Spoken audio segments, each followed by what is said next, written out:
South India shopping mall లో block buster ఆషాఢం #1 kilo sale.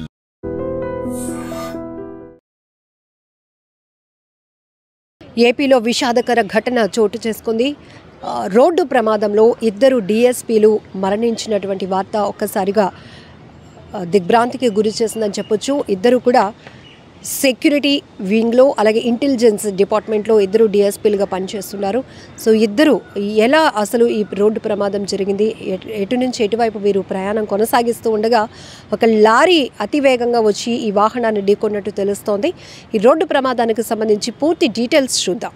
Yadadri జిల్లా చౌటుప్పల్ మండలం బైతాపురం వద్ద జరిగిన ఈ రోడ్డు ప్రమాదంలో ఇంటెలిజెన్స్ అండ్ సెక్యూరిటీ వింగ్లో పనిచేస్తున్న 2 డిఎస్పీలు చక్రధర్రావు అలాగే శాంతారావు మరణించడం చాలా దురదృష్టకరమైన ఘటనగా చెప్పుకోవచ్చు.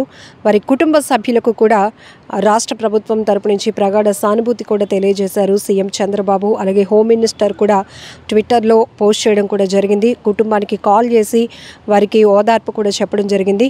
వారి ఆత్మకు శాంతి చేకూరాలంటూ సీఎం చంద్రబాబు కూడా ప్రార్థిస్తున్నాను అంటూ ట్విట్టర్లో ట్వీట్ చేశారు. అయితే ఆంధ్రప్రదేశ్కు చెందిన 2 డిఎస్పీలు చక్రధర్రావు, శాంతారావు ఈవేళ జరిగిన రోడ్డు ప్రమాదంలో మృతి చెందారు. అలాగే అదనపు ఎస్పీ ప్రసాద్, డ్రైవర్ నర్సింగరావు పరిస్థితి కూడా విషమంగా ఉన్నట్లు తెలుస్తోంది. వీరు ప్రయాణిస్తున్నటువంటి స్కార్పియో వాహనం విజయవాడ నుండి హైదరాబాద్కు వెళ్తూ ఉండగా డివైడర్ను ఢీకొట్టి అవతలి రోడ్డు వైపుగా వెళ్తున్నటువంటి హైదరాబాద్ నుండి విజయవాడ వెళ్తున్న లారీ ఢీకొట్టడంతో మృతి చెందినట్టు తెలుస్తోంది. చౌటుప్పల్ మండలం బైతాపురం వద్ద ఈ ఘోరమైన రోడ్డు ప్రమాదం జరిగింది. ఇంటెలిజెన్స్ అండ్ సెక్యూరిటీ వింగ్లో ఈ 2 కూడా డిఎస్పీలుగా పనిచేస్తున్నారు. ఏది ఏమైనా చాలా దారుణాతి దారుణమైన ఘటన. ఈ మధ్య రోడ్డు ప్రమాదాల తీరు చూస్తుంటేనే భయమేస్తోంది. అసలు సంబంధం కూడా లేనటువంటి వాహనాలు కూడా రోడ్డు ప్రమాదానికి బలవాల్సిన పరిస్థితి. అందులో చాలామంది ప్రాణాలు పోగొట్టుకుంటున్నారు.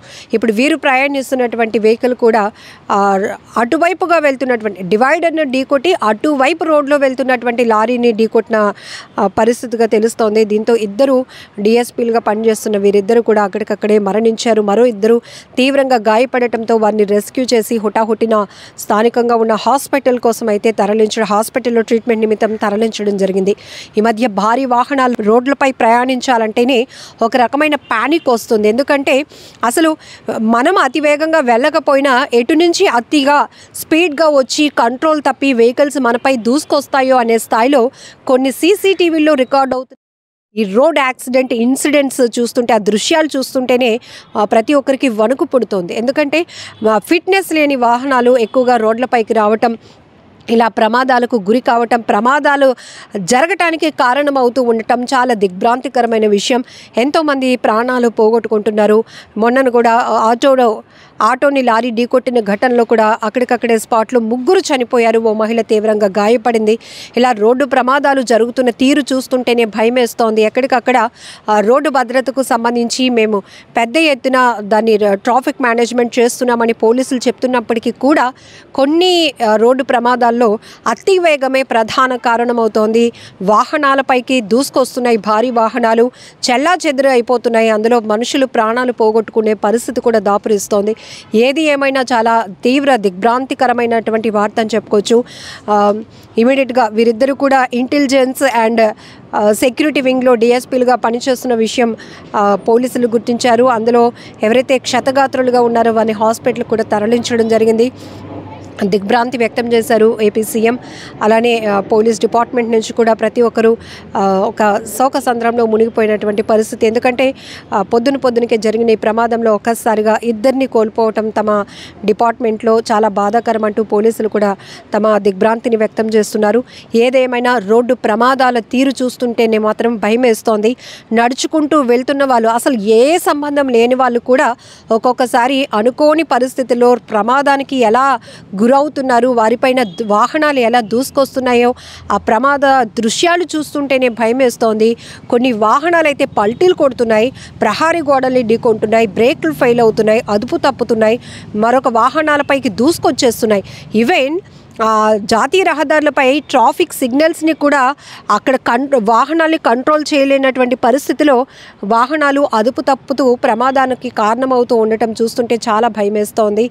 సో మరొక వైపు సెల్ఫ్ యాక్సిడెంట్స్లో కూడా చాలామంది ప్రాణాలు పోగొట్టుకుంటున్నారు. అన్నిటికీ కూడా 80% అతి వేగమే ప్రమాదానికి కారణమవుతోంది. అసలు వేగం థ్రిల్ అనిపించవచ్చు కానీ అది ప్రాణాలని కిల్ చేస్తుందనే విషయాన్ని గమనిస్తే కనుక సురక్షితంగా మనం ఇంటికి మళ్ళీ చేరాలి. మన కోసం కాదు, మనపైన చాలామంది కుటుంబ సభ్యులు ఆధారపడి ఉంటారు కాబట్టి మనం సేఫ్గా మన జర్నీ కంటిన్యూ చేయాలి అనే ఆలోచన మనకి ఉండాలి.